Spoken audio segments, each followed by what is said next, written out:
Ah! My friends at Nintendo have placed 4 Super Mario games on the same cart for less than 50 of your pounds. Yeah, that was a pretty daring escape, but it was nothing like the end of your Civilization 5 review, eh? I know, right? I wasn't expecting the TERRAN Inquisition! Well, I guess that confirms, Immortus, we are totally Inquisitor fr- Nobody expects the TERRAN Inquisition!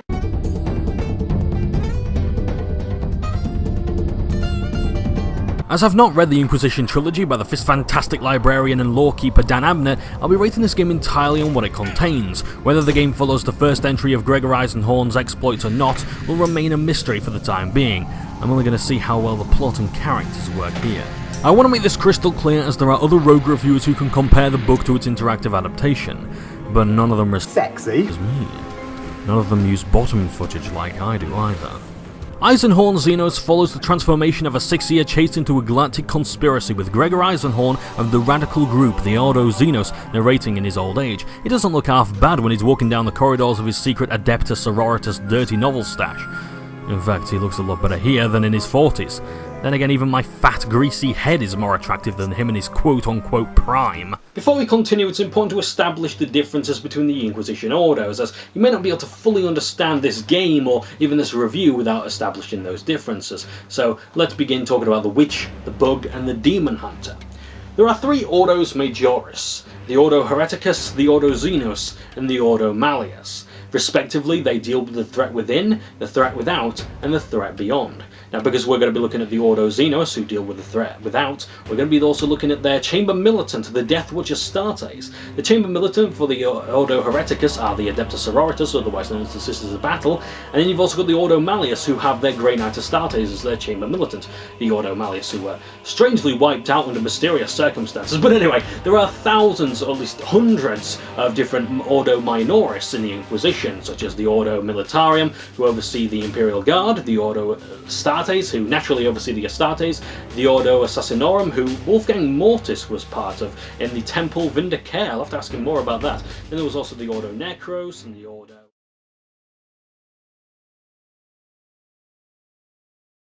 And then there's one of my top 9 Ordos, the Ordo... Huge wobbly jelly! And then there was the Ordo... Best tea in London! Oh, and don't forget the Ordo... I'm just kidding, that one was really cold. Have you got any more exploding carrots? The Adaptus Video Gamers would like to apologise for this joke running longer than the actual review content. Severe bottom discipline will be administered to all parties involved. In the meantime, we will work on returning the broadcast to its proper intentions. Como empezar una partida nueva, and praise be the Rogue Reviewer and his fleet's fantastic. Eisenhorn? Gregor, is that you?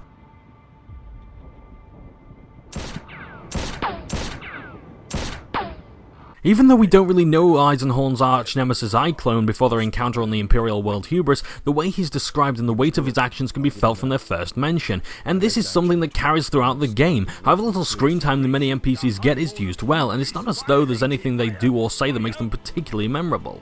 It's because everything that happens, no matter how insignificant or even annoying, all the events, all the character appearances move the story along in a meaningful direction. However, the crew members come across like they exist to fill in the blanks and remind us of Eisenhorn's current mission, occasionally pushing us to our next objective. This isn't to say his ragtag band aboard the gun cutter are useless. Again, in spite of how minor a role they play, their skills can be helpful in both the story and the gameplay, and it's displayed pretty darn well. They do a stellar job in showcasing the uniqueness of Warhammer 40k's technology and psycho abilities, and the game deserves much love for showing this off so much, and it's great that Eisenhorn helps put a lot of this stuff on screen. But it's Eisenhorn's villains and their colossal schemes to further their diabolical aims that really sell the game and make Gregor's adventures memorable ones. House Glor is the most powerful mortal faction I've come across in the game so far, given how they have corrupt trade lords, shipmasters, Imperial Navy troopers, an ecclesiarch, and this is bigger than an orc knob's knob, Chaos Space Marines in their ranks. Bollocks! Isangor carrier, Fulgrim worthy of Slaanesh, champion of the Emperor's children. Your presence here honors us, but you will not seek to harm us. Never raise your hand to us again. Never. Datso was simply the most potent psyker I had ever encountered. With his mind alone, he had forced down one of the vilest of the traitors, a space marine sworn to the corrupt service of chaos. It took me a while to wrap my head around this. For the Emperor's children, chosen of Slaanesh to bow before mortals, and a mix of them at that is quite something. Speaking of Astartes, this game, next to the ones I recommended in my Carnage Champions broadcast, depicts Astartes in a pant-wetting fashion, both in ejaculation and urination. You thought that Titan and Space Marine was sexy? Get your dick hard for Mandragore! The monster looked like he'd stood immobile in that spot for 1,000 years. Just a glance at him inspired terror and revulsion, involuntary feelings of dread that I could barely repress. A space marine from the corrupted and damned Astartes. A chaos marine. He's imposing, he's got great lines, and his selfish motivations and blind, unfettered greed make him a great antagonist. It's nice to see a space marine who puts fear into mortals, not the generic super soldiers they've become to be known as today. However, their animation and model quality could have seen more work to make them extra special, and Mandragore's gifts of chaos seem to have stripped him of his ability to chase after a middle-aged jogger. But never mind, eh? Now!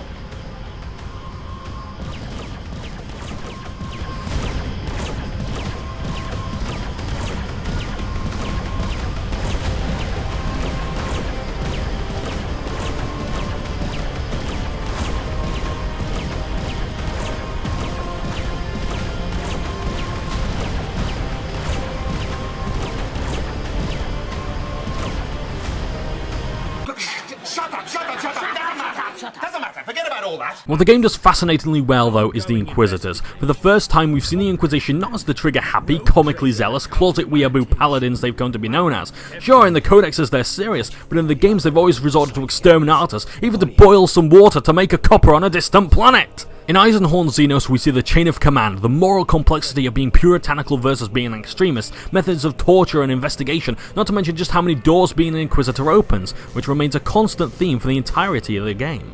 Another fist-fantastic thing, core, that's twice I've said that in this video, so it must be good, is that the Inquisition's diversity and methods are shown brilliant. It's not just one big uniformal organisation, but one in cahoots on a number of assignments and beliefs.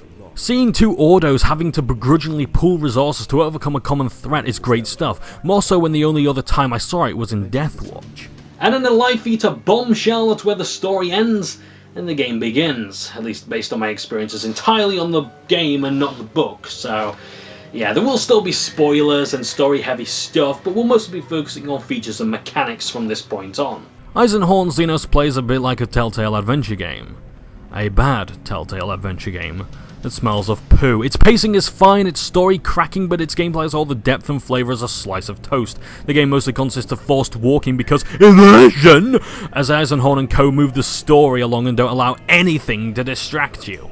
I can't understand why though. The game's not exactly Neon Drive, aka look at anything and you'll die, so some interaction with the corridors you'll be navigating wouldn't hurt. Now, true, you can read data slates, hack into loot caches, disarm mines and open doors with a PK meter, but that's a weak substitute for puzzles, which a game as linear as this could benefit from. Yet, when the game does have these moments, they can be great. It's sad that what few of these exploration interaction puzzles exist are tied to one of the worst stealth systems I've ever had to use, doing a disservice to the game by making all its bad things even worse. Eisenhorn in the stealth moment shows off the worst animation, the most stiff controls, and how flawed the character upgrades truly are. Stealth offers a bonus amount of coins per kill. Sometimes it's very inconsistent, and in order to be able to get the healthy variety of guns and melee weapons available in store, you'll need to get a lot of silent kills. If you break stealth, then who can blame you? You enter combat except for the rare occasional stealth or die sequences. The game takes Batman Arkham's combat and shoves it up its rusted, spiky arse while masturbating with Wirewool to Emmerdale.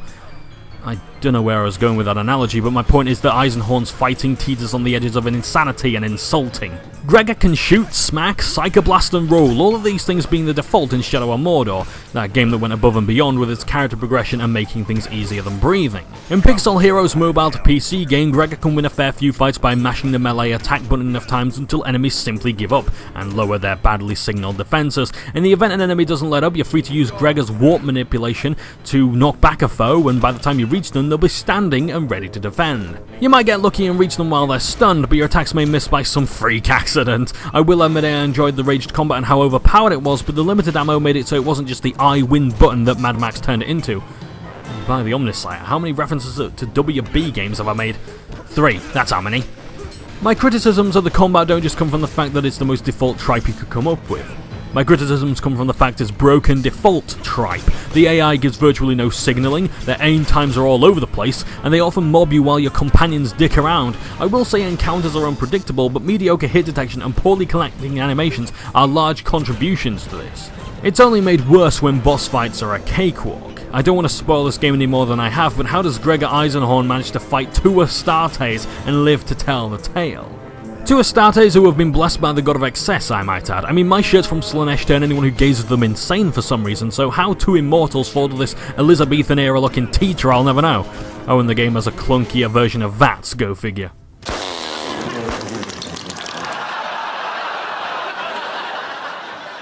You can spare yourself this tortuous exercise by purchasing alternative weapons and upgrades for Gregor and whichever hunk of sentient poop you decide to have follow you around.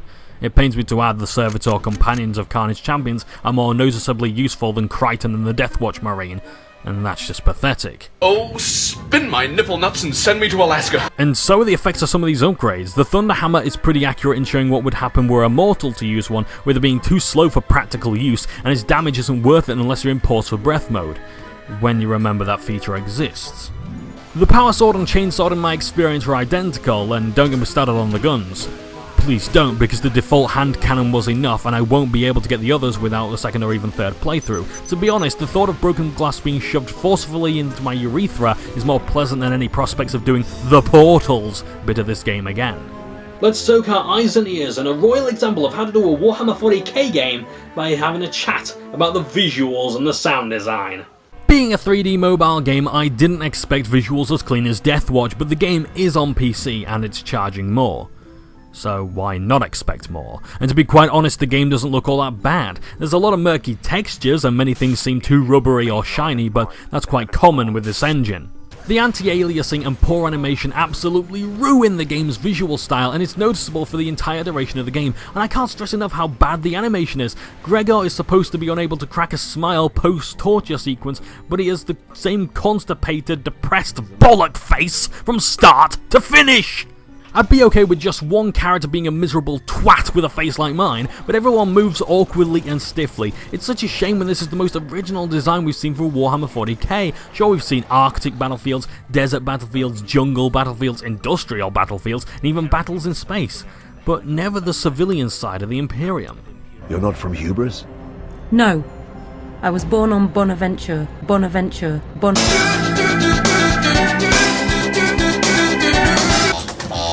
That's enough of that. Because politics and bureaucracy are a huge part of the empire of mankind, it's great that we get to see those who reap the spoils in the places they live. The mixture of ancient Romani and Victorian European era is commendable, making for a unique setting and it suits what the game's all about. I'm not done gushing yet. There's few settings that I disliked, fewer still that I hated. The interior and exterior of the upper class villas, mansions, temples and ships always had me stopping to admire the dev's handiwork.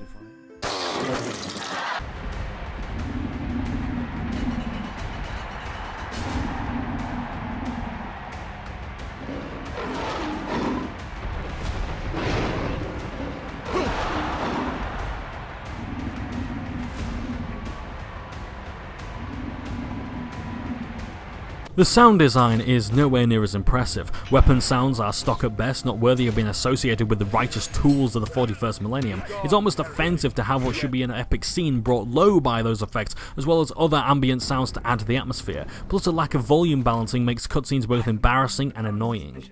But good golly goshkins, the horrendous voice acting is a constant display of ineptitude, or low budget, or both.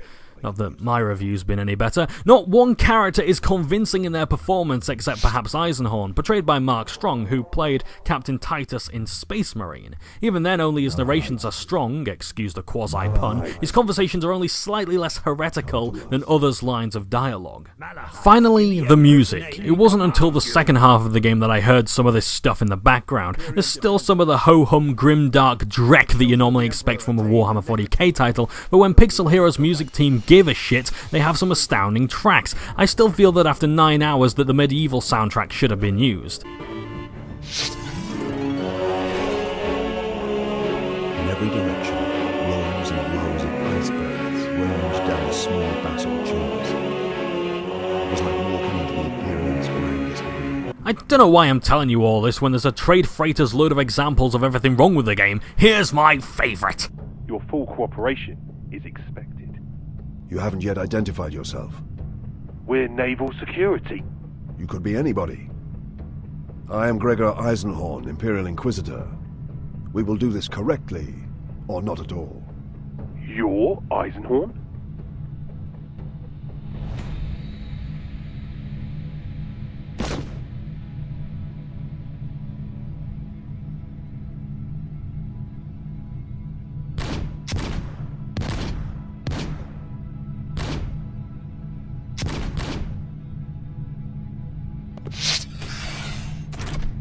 Before we purge this demonic filth and return to the Fortress Monastery, I need to recite my final thoughts. As an interactive story, Xenos does a pretty good job of setting the scene and cluing you in on recent happenings. Gregor, filthy beggar, moves the story on pleasantly, making transitions through chapters clear and breezy like the window of a paradise world. But this isn't a paradise world, it's a video game, and it's pants at being a video game! One may argue that because it's story heavy it's okay to ignore the combat and plodding about, but I've believed that if it's in the game it's in the review for 40,000 years, and I'm not about to stop now. I dare say that quick time events would have been better received than the barely functional tosh the game currently has. For a game that boasts its immersion, I was consistently reminded of the bad animations, murky textures, lack of sound effects, and background music. This is just my opinion, but being a story game would surely mean more would be done for those aspects. They're the ones you'd think I'd be paying more attention to the most. Instead we have a jack of all shits and master of bugger all. And yet, and it may be too late to say this, I had a load of fun. I'm not one to enjoy things that are so bad they're good, but in this game I had a ball. The characters are original, their motives never before seen in a Warhammer game, and it's not just the orcs being controlled in some way by chaos. That last part alone makes it a contender for Game of the Year. Well, there's not many games left in the universe nowadays. A big question remains. Who is Eisenhorn Xenos for? Fans of the book will already have a better mental picture of the events transpiring than any dev can put into a game, and for that reason I'd recommend the book to those who haven't read it yet. There's a stack of words in there though, when I'm already reading the Horus Heresy novel, so I don't want to get my stories mixed up. That's my excuse anyway. Anyway, Eisenhorn Xenos is a mixed bag of quavers, Haribo, transgender pornography and office accessories. If you like mixed bags like that, you could probably enjoy this game. Get it in a sale. Eisenhorn, I mean, you can just nick the office accessories. Chaos filth, there is no sanctuary here. What great mates I've got! Until the next time, I'm Commissar Johnbonne, your #1 source for number 2 games, the Rogue Reviewer, the Grand Admiral of the Adeptus Videogamus, Fuckboy-in-Chief of Slaanesh, and the TERRAN Inquisition! I didn't expect the TERRAN Inquisition. Nobody expects that! Oh, bugger!